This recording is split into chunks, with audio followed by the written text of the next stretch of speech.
저는 대한민국 사람이라면 모를 수 없는 유통회사에 다녔습니다. 그런데 도저히 대기업이라고 할 수 없을 정도로 바보짓을 하는 게 많았는데 이번에는 몇 가지 소개를 해보겠습니다. 똥멍청이도 이런 똥멍청이가 없고 제가 회장이었다면 아마 다 쳐내버렸을 겁니다. 어떤 시설이 있고 유통사 중에서 최초로 거기에 저희 회사가 입점을 했습니다. 어떤 시설인지는 말하지 않겠습니다. 유일하게 입점했기 때문에 제가 다녔던 회사가 특정되기 때문인데요. 문제가 뭐냐면 경쟁사들은 그곳에 들어갈 생각이 전혀 없었다는 겁니다. 투자를 할 때 중요한 필터링 중에 하나가 남들이 이걸 어떻게 생각하냐라는 거죠. 그러니까 예를 들어서 로또 청약인데 경쟁이 적을 수는 없는 거고 민팅만 하면 먹을 수 있는 NFT에 사람들이 안 몰릴 수는 없는 겁니다. 그런데 경쟁사들은 관심이 없는데 우리만 거기에 관심을 가진다? 그건 바보짓일 가능성이 높은 거죠. 그러니까 저희 회사는 이 바보짓을 했는데 특히나 제일 심한 게 계약을 할 때 혹시라도 중간에 해지를 한다면 동일한 급세에 유통사 넣어주기로 했다는 겁니다. 그러니까 장사를 하다가 중간에 나간 이유가 뭘까요? 그러니까 장사가 안 되기 때문이죠. 그런데 장사가 안 되는 곳에 저희의 경쟁사가 뭐가 아쉬워서 대신 들어와서 장사를 해주겠습니까? 걔들은 바보가 아니죠. 그런데 저희 회사는 이런 바보 같은 약관을 넣어서 계약을 하게 됩니다. 경쟁사가 관심을 안 보인 곳에 좋다고 단독 들어갔으니 장사가 잘 될 리는 없는 거고 계약을 해지하려고 해도 이 특약 때문에 해지를 할 수가 없었습니다. 그런데 이 특약을 한 직원은 처벌을 받았을까요? 아무런 책임을 지지 않고 그냥 끝이 났습니다. 또 한 번은 정말 작은 도시에 터미널이 생긴다고 해서 그쪽 도시에 유리한 조건으로 입점 계약을 했습니다. 그 도시의 시장이 공약으로 터미널 신설과 대형 유통사 입점을 걸었었는데 저희 회사가 좋다고 입찰을 한 거죠. 당연히 경쟁사는 전혀 참여를 안 했고요. 터미널 쪽에 역도 생긴다고 해서 좋다고 입찰을 한 건데 그쪽 지역 유지들이 자기들 땅 있는 곳으로 최종적으로 지하철을 옮겨버렸고 결국엔 허허벌판에 터미널만 생기게 된 곳에 입점을 하게 된 거죠. 문제는 그 땅을 저희가 사고 터미널이 얹혀서 하는 건데 웃긴 게 우리 땅에 터미널이 임차로 들어와 있는 건데 우리가 오히려 터미널에 이용료 주기로 계약을 했다는 겁니다. 이게 이해가 되십니까? 여러분이 세를 주면서 세대로 줘서 고맙다고 돈을 준다고 생각하시면 되는 거죠. 그러니까 일단 멍청한 계약을 하고 있으니 회사가 제대로 운영이 되겠습니까? 그런데 실제로 이런 것들이 일어나고 있었던 겁니다. 회사가 잘 돌아가기 위해서는 성과평가가 적절해야 합니다. 일 잘하는 사람이 성과가 더 좋아야 하는 건데 이게 쉬운 게 아니죠. 그래서 전담 부서가 있는 건데 저희 회사도 이게 잘 되지 못했습니다. 한 번은 KPI를 작성하는 부서의 직원이 자기한테 최유리하게 KPI 기준을 만들어 버렸고 최고 고가를 바꿔서 그 다음 해에 이직을 해버렸습니다. 최고 고가를 받았으니 그의 연봉이 엄청나게 올랐고 그걸 기준으로 이직을 해버린 거죠. 이 과정에서 어떠한 안전장치도 없었습니다. 이런 식으로 KPI를 짜다 보니까 개별 부서의 성과도 제대로 평가가 될 수 없었습니다. 유통사는 출점을 해야지만 성장을 합니다. 점포가 늘어날수록 매출이나 규모가 커지는 거죠. 그런데 이 출점을 담당하는 부서가 두 곳이 있었는데 하나는 부지를 매입하는 곳이었고 다른 하나는 매입한 부지에 점포를 짓는 부서였습니다. 그런데 부지를 매입하는 부서의 성과평가 기준이 질보다는 양이었습니다. 그 땅이 좋은 땅이건 싸게 샀건 향후 발전 가능성이 있건 상권이 좋은 곳이건 그런 건 상관없이 아무 땅이라 사면 성과평가에 반영이 됐던 겁니다. 경쟁사가 상권이 좋은 곳의 땅을 비싼 가격이라도 매수를 했다면 우리는 아무도 거들떠 보지 않은 곳의 땅을 좋다고 사들였던 겁니다. 그리고 그 부서는 최고 등급의 성과를 받고 팀장은 특징까지 하게 됩니다.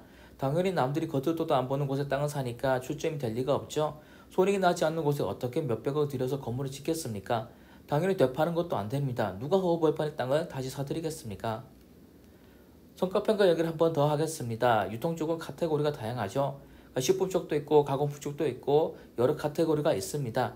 예를 들어서 LG전자라고 하면은 이렇게 사업부가 나뉘는데 어떤 신입은 TV 사업부에 발령이 나고 어떤 신입은 모바일 쪽에 발령이 났다 치겠습니다. 둘 다 회계 업무를 맡아서 하는 일은 같은 건데 누구는 성장하는 사업부라서 성과금을 받고 누구는 사양되는 사업이라서 성과금이 없다면 이건 불공평하지 않겠습니까? 같은 회사라도 성장하는 카테고리가 있었습니다. 그냥 아무나 앉혀놔도 성장하는 곳이었는데 그런 걸 감안하지 않고 그 카테고리 담당하는 부서에 몇 년간 최고 고가를 줬습니다. 결과는 어떻게 됐을까요? 별다른 능력도 없던 사람들이 카테고리 잘 받았던 이유만으로 남들보다 연봉을 몇천 더 받다가 회사가 어려우니까 좋다고 이직을 해버렸습니다. 당연히 이런 과정에 어떠한 조치도 없었고요. 그러면 남아서 안 좋은 카테고리를 맡아서 죽으라고 고생한 직원의 사기는 어떻게 되겠습니까? 그냥 바보가 되는 거죠. 또 다른 문제가 자기 꼴렌드로 발령되는 인사팀입니다. 저는 회장님을 모신 일을 했습니다. 저희 인스타에 보면 인도네시아 장관들을 만나는 사진이나 인니하온 부의장, 부통령을 만난 사진이 있습니다. 회장님 모시고 문재인 대통령이 주관한 만찬에 참석하기도 했었고요.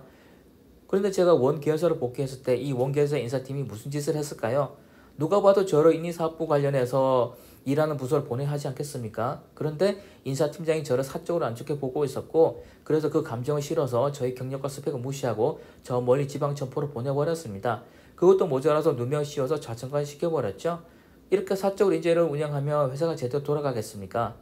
저 말고도 예를 들면 해외 주재원을 하고 돌아온 사람들을 해외 사업팀이 아니라 지방 점포로 보내버리는 경우도 있었습니다. 그리고 지방 점포 직원을 해외 사업팀으로 발령을 내더라고요. 이게 이해가 되십니까? 구멍가게도 아니고 우리나라 탑5에 들어간 회사가 이렇게 운영을 했습니다. 그리고 유통사다 보니까 업체에 갑이 위치해 있고 대조공채다 보니까 저는 다른 전형 들어온 사람보다 직급이 높았습니다. 그런데 저도 그렇고 제 동기들을 보면 항상 을지를 당했습니다. 예를 들어 계산원들, 다른 회사는 모르겠는데 저희 회사는 이 사람들이 하도 말이 많으니까 총값평가를 없애고 동일하게 대해줬습니다. 그 결과 이기적인 사람들은 손님이 아무리 줄을 서도 천천히 계산을 했죠. 그러니까 빨리 해도 좋을 게 없으니까 그렇게 천천히 계산을 했던 겁니다. 책임감이 있는 계산원들은 죽으라고 계산을 빠르게 했습니다. 그런데 이 아줌마들이 나이가 있다 보니까 아무래도 열심히 하는 사람들은 손목 같은 곳에 무리가 갈 수밖에 없었습니다. 결국 일 열심히 하는 사람들만 바보가 됐던 거죠. 그래서 관리자들이 게으름 피우는 사람들에게 지적을 하면 어떻게 될까요? 바로 갑질로 식물해버리는 겁니다. 이 아줌마들은 수가 많아서 자기들끼리 뭉칠 수가 있었고 관리자라고 해봤자 점포별로 몇 명 되지도 않았습니다. 이 아줌마들은 인사평가가 없었기 때문에 아무런 제재가 없었던 겁니다. 그런데 이렇게 신고가 본선에 들어가면 관리자의 고충은 들어주지도 않고 그냥 네가 잘했어야지 나와버리는 겁니다. 결국 성격 더러운 직원이 있는 점포로 발령이 나게 되면 그 직원을 모른 척 해주거나 싸우거나 하는 건데, 모른 척하면 점포 개판되는 거고 싸우면 약자 코스프레에 관리자만 다치는 거죠. 책임감 때문에 지적하고 잔소리하는 직원들만 인사위원회에 끌려가서 갑질했다고 누명 쓰고 지방으로 쫓겨나는 겁니다. 그러면 누가 회사를 위해서 잔소리를 하겠습니까? 여러분이 뭐 유통사의 점포에 갔는데 유독 계산원들이 천천히 계산을 한다? 그 이유가 바로 여기에 있는 겁니다. 명색이 대기업이지만 직원들의 수준도 정말 처참했습니다. 여러분, 만약에 회사원으로 직장인으로 당연히 승진도 중요하고 연봉도 중요하고 연차도 중요합니다. 그런데 회사가 적자투성이의 자본 잠식이라면 적어도 이런 상황에서는 성과급이나 연봉 인상 얘기하면 안 되는 거 아니겠습니까? 근데 저희 회사는 희망퇴직을 몇 번이나 진행을 해도 부족할 정도로 적자가 심한 곳이었습니다. 그런데 블라인드를 보면 왜 연봉이 안 오르냐, 왜 승진을 적게 시키냐고 따지고 있었습니다. 적어도 회사가 어떤 상태인지를 알고 회사가 어려우면 어떻게 하면 이 회사 오래 다닐지 아니면 이직을 할지를 고민해야 되지 않겠습니까? 그런데 대부분의 직원들이 회사가 어떻건 연봉 인상, 성과급 얘기를 하고 있었던 겁니다. 망해가는 회사의 성과급을 달라고 하면 이게 이해가 되십니까? 그런데 이런 직원들이 대부분이었고 그러니까 회사가 망해갈 수밖에 없었던 거죠. 이 외에도 말할 건 정말 많지만 오늘은 여기까지만 얘기를 하겠습니다. 저는 평범한 사람이라고 하면 돈 되는 모든 수단은 강구해야 된다고 생각을 합니다. 거기는 당연히 근로소득도 들어가는 거죠. 그런데 회사원들에게 충고를 하자면 대기업이라고 해도 운영하는 꼬라지를 보면 허접하게 짝이 없는 겁니다. 결국은 회사를 믿지 말고 회사에 충성하지 말고 자기 스펙 키우고 이직시장에서의 상품까지 올려놓는 게 필요한 겁니다. 당장 이직하지 않더라도 이직용 스펙과 커리어를 만들어두면 언제가 반드시 도움되는 날이 올 겁니다. 감사합니다.